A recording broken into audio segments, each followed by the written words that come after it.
Oui, merci beaucoup. En fait, c'est le professeur Bernard qui devait faire ce topo et puis il est désolé, il a une impossibilité familiale.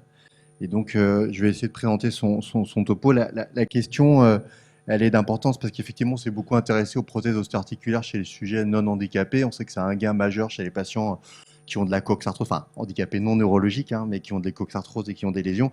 Et on sait que le taux d'infection, c'est 1% pour la hanche, 2 à 3% pour le genou. Bon, avec des pronostics qui sont plutôt pas mauvais, mais quand même, ça a un burden médico-économique. Et la question chez le sujet handicapé, en tout cas, moi, quand je suis arrivé à Garches, c'est qu'on se dit, bah voilà, c'est un peu la même idée que ce que disait Ayat. Ils font des bactériémies à répétition, ils sont à risque d'infection. Est-ce que vraiment mettre du matériel chez des patients qui sont parfois non marchands, c'est un bénéfice? Et le dogme infectiologique était plutôt, bah, pas de matériel ou pas de protège chez ces patients-là. Mais évidemment, c'est pas si simple parce que bah, c'est des patients qui, à plus forte raison encore que les autres, ont besoin de leur fonction articulaire, en particulier quand ils sont hémiplégiques. Ils sollicitent beaucoup leur articulation contrôle-latérale. Ils font des chutes, il y a des destructions, il y a des ostéomes, il y a de l'arthrose de manière plus importante. Et effectivement, il faut les prendre en charge, même s'il y a un risque infectieux qui est peut-être plus important. Alors, restaurer la fonction articulaire, bah, je prends l'exemple qu'avait préparé Louis, mais c'est vrai qu'on a des sujets, par exemple, qui sont hémiplégiques, qui ont une gonarthrose post-traumatique évoluée, ils s'appuient vraiment sur ce genou et c'est leur seul moyen de se déplacer. Est-ce que vraiment on leur refuse une prothèse sur un sceptique? La réponse est bien évidemment non.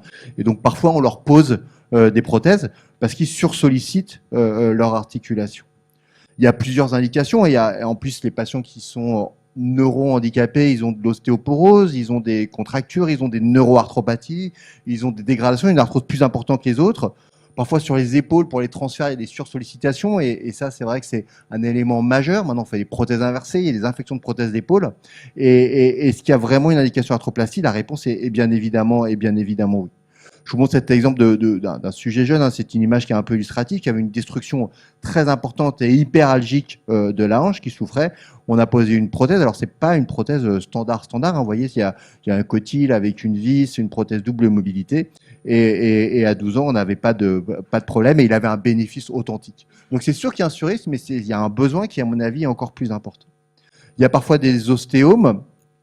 Là, par contre, ça ne semble pas vraiment une indication. Et ça, je pense que ce qui est important, c'est ce qui est fait dans notre hôpital. Et je rends hommage à la consultation multidisciplinaire de handicap orthopédique, de peser à la fois l'indication sur les ostéomes et sur une destruction ostéo-articulaire.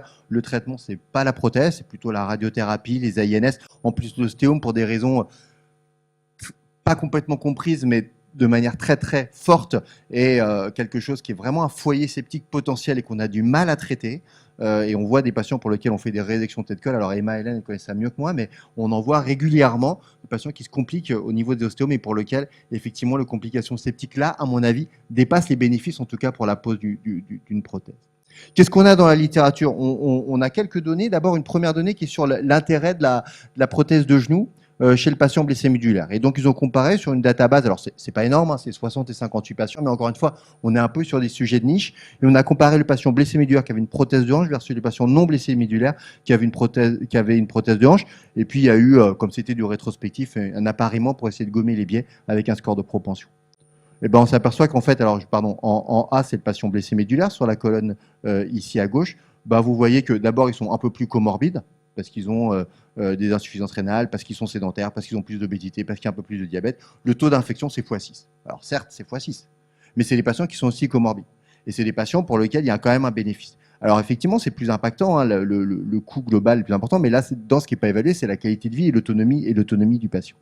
Il y a une étude qui a été faite, alors les collègues de Berck sont plus là aujourd'hui, enfin de Caloberg en tous les cas, il y a chez des patients qui étaient cérébrolésés, il y avait 40 prothèses totales de hanche, des prothèses double mobilité, hein, suivi 5 ans, 17 hommes, 16 femmes, âge moyen, vous l'avez, c'est des patients jeunes, hein, 19 ans, alors ils avaient souvent une déficience intellectuelle, des épilepsies, des troubles sensoriels, donc c'est très difficile de peser l'indication, c'est aussi très difficile d'avoir les signes d'alerte parce que le patient, l'interrogatoire est peut-être moins fiable. Par contre, des BMI à 17 et cette chirurgie avec des cas bilatéraux. On leur proposait des prothèses des deux côtés. Sur un suivi moyen à 5 ans, ce qui est déjà un peu long, vous voyez, sur des prothèses, encore une fois, c'est pas des prothèses standards, hein. Il y a même une vis là un peu en haut pour ceux qui connaissent, qui se balade et on ne sait pas très bien à quoi elle sert. Un gros cotyle ici, hein, qui est bien fixé. Et puis il y a même eu un cercle, il y a probablement une fémorotomie qui a été réalisée. Il n'y avait plus de douleur, donc ça c'est quand même majeur. Il y avait une amélioration d'amplitude articulaire et par contre un état fonctionnel qui n'était pas globalement amélioré de manière significative. Encore une fois, l'effectif est relativement petit. Le taux d'infection, c'est 7,5%. Donc encore une fois, on pèse de bénéfice-risque. Il y a plus d'infections chez ces sujets, entre guillemets, neurocompétents. Pour autant, il y a quand même un bénéfice fonctionnel, au moins partiel. Alors, il y a quand même eu pas mal de reprises, hein. Il y a eu des plaques qui ont bougé, il y a eu des décellements, il y a eu des ostéomes. Et c'est vrai que c'est des patients qui ont besoin d'être suivis et peut-être qu'il faut du matériel spécifique. Il faut certainement des chirurgiens entraînés. Donc ça maintenant, on le sait. Et c'est pour ça, c'est toute ce qui soutient cette consultation multidisciplinaire. Donc c'est un risque bénéfice, hein, qu'il faut vraiment peser au cas par cas. On parle souvent de médecine personnalisée, mais là, je crois que c'est le cas. Quand on ne sait pas, il faut s'y mettre à plusieurs. Et c'est l'intérêt de ces consultations multidisciplinaires.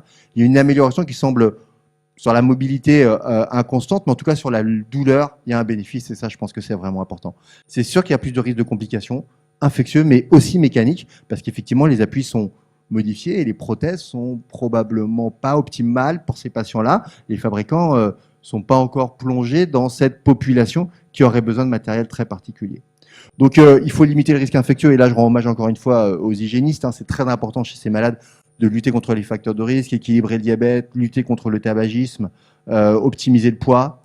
Alors, il faut probablement dépister les BMR. Alors, est-ce qu'il faut changer l'antibioprophylaxie? Ça, c'est un vaste débat. Est-ce qu'on fait des décontaminations nasales des porteurs de staph dorée? C'est des populations qui ont des staph dorées. Pour l'histoire, à Lyon, il y a quelques années, ils avaient traité tous les patients qui allaient avoir une prothèse chez des patients neurocompétents et décolonisés par mupirocine. Et ils ont eu une augmentation des taux d'infection à bacilles gram négatifs, hein. Donc, il faut quand même peser le pour et le contre. Et dans la méta-analyse qu'a montré Ayat, on serait content de voir un peu au long cours ce que ça donne. Ce genre de stratégies doivent être évaluées. Je ne dis pas qu'il faut les jeter à la poubelle, mais il faut au moins bien les évaluer. Il faut bien discuter l'antibiographie, il faut surtout bien la réaliser. Et je pense que ça, c'est ce qui sort de toutes les audits, c'est que déjà, il faut bien la faire. Voilà. Et puis, il faut faire une surveillance médico-chirurgicale post-opératoire, hein, avec des complications qui sont plus fréquentes, que ce soit au niveau mécanique ou septique. Donc, la prothèse chez le sujet handicapé, c'est certainement pas une hérésie, mais ça se pèse, ça se discute au cas par cas. Et je pense que l'avenir, c'est des matériels spécifiques, des techniques chirurgicales peut-être un peu différentes, et bien renforcer la prévention et le suivi multidisciplinaire. Voilà, merci beaucoup.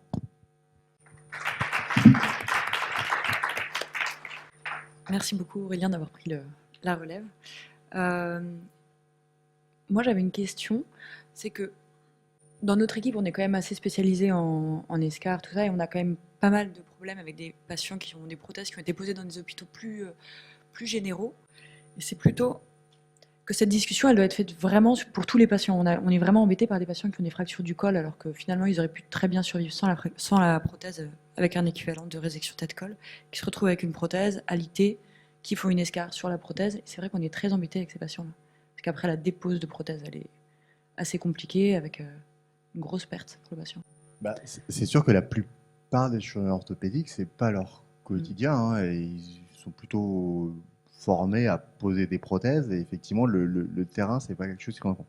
Et puis effectivement, je sais pas en termes de, alors je suis pas chirurgien, je suis pas MPR, c'est vous qui savez mieux, mais en termes de rétraction, de pose, ça va être probablement plus compliqué.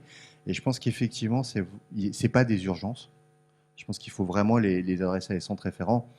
Après, c'est notre capacité à les absorber, parce qu'on voit par exemple sur les escarres, vous savez ça mieux que moi, on est débordé de demandes en disant qu'effectivement il faut bien faire et qu'on a cette expertise, mais on n'est malheureusement pas en capacité de tous les absorber. Donc là, c'est vraiment un débat de santé publique. Mais effectivement, je pense que poser une prothèse sans s'être posé la question dans une clinique parce que quelqu'un avait mal chez un sujet neurologique jeune, c'est vraiment à éviter. C'est vraiment quelque chose qu'il faut faire passer comme message que il faut qu'il y ait, je sais pas, une RCP ou des téléconsultations ou vraiment quelque chose comme on fait un peu pour les escarres, où finalement, même quand on peut pas les prendre, on essaie de donner des conseils. Et on dit qu'on peut pas tous les prendre en charge, mais au moins d'éviter les gros pièges, quoi. Parce qu'une fois qu'elle est posée, c'est compliqué. Et surtout, comme tu le soulignes, qu'on n'est vraiment généralement pas dans le cadre de l'urgence là, quand il s'agit de poser une prothèse, à la différence effectivement d'une escarre infectée qu'il faut gérer en urgence et on ne peut pas forcément attendre la prise en charge à Garches. Là, quand il s'agit de discuter une prothèse de hanche, de genou chez un patient en situation de handicap neurologique, il ne faut surtout pas se précipiter. Et parfois, on a la situation où la demande vient très fortement du patient aussi, parce qu'il a mal, parce que dans certains cas, il peut y avoir peut-être un déni partiel du handicap avec peut-être des objectifs non réalistes du patient aussi sur sa prothèse. Donc je pense qu'il faut être très clair sur le contrat d'objectifs qu'on fixe avec le patient, sur les bénéfices qu'il va attendre de sa prothèse et sur les risques, notamment infectieux, puisqu'on les connaît. Alors, je vois qu'il y a une question en haut. Et en attendant, tout le monde n'est pas capable de donner ces réponses-là parce que vous les connaissez, mais des chirurgiens qui opèrent beaucoup en clinique des sujets de neurovalides, pas sûr qu'ils arrivent qu'ils connaissent bien ce champ. Ah, bah, je reste en bas.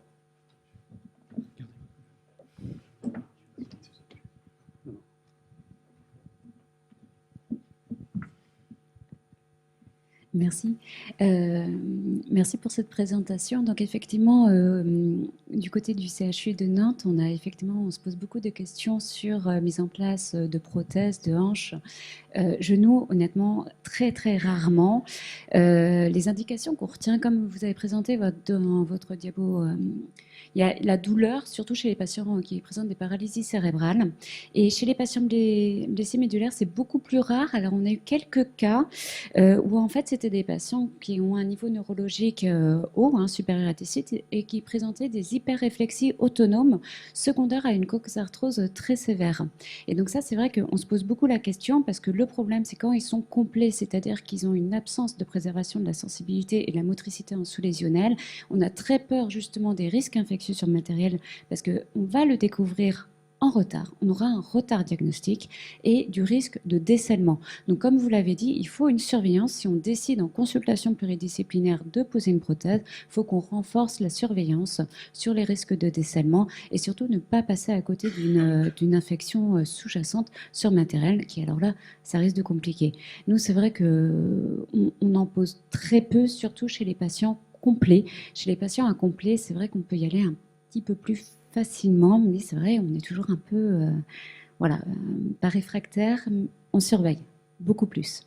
Et je pense qu'effectivement, ce que vous dites, c'est qu'il faut aussi que ce que disait Hélène, c'est que le patient soit au courant de ça. C'est-à-dire que ce n'est pas une prothèse standard. S'il prend la littérature, s'il prend Google, il va avoir 1% d'infection, mais chez lui, c'est 6 à 7 et des complications mécaniques. Exactement. Le contrat, il est majeur. On va vous poser une prothèse et c'est une décision qui est partagée, mais ça augmente le risque de réopération et il faut qu'on en soit d'accord. Après, effectivement, là c'était pareil, on rentre dans l'individualisation entre un para, un cérébrolésé, les problèmes ne sont pas les mêmes, mais on n'a pas assez de données pour individualiser le risque en fonction du type de handicap. Et pour le reste, je ne sais pas si Hélène, tu voulais commenter sur l'intérêt en cas de coxarthrose provoquant de l'HRA chez le patient para. Chez le patient para ou tétra, ce qui est particulièrement difficile, c'est qu'en plus du risque infectieux, il y a aussi le risque de luxation s'ils sont flasques, luxation s'ils sont spastiques.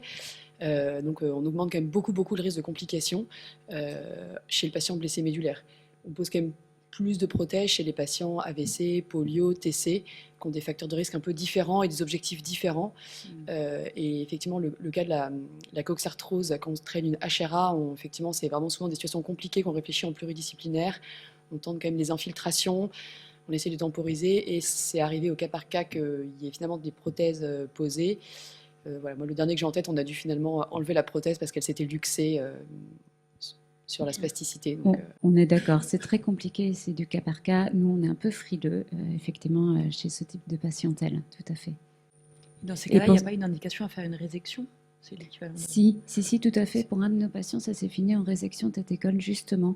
Comme pour les para-ostéo-arthropathie neurogène, on va assez vite à la résection tête-école. Mais pareil, il faut voir sur le plan fonctionnel, s'ils font de la verticalisation, là, on va leur prévenir que la verticalisation, c'est au revoir, même si on sait les bénéfices de la verticalisation. Donc, c'est vraiment des discussions de dossier cas par cas. Tout à fait. merci beaucoup.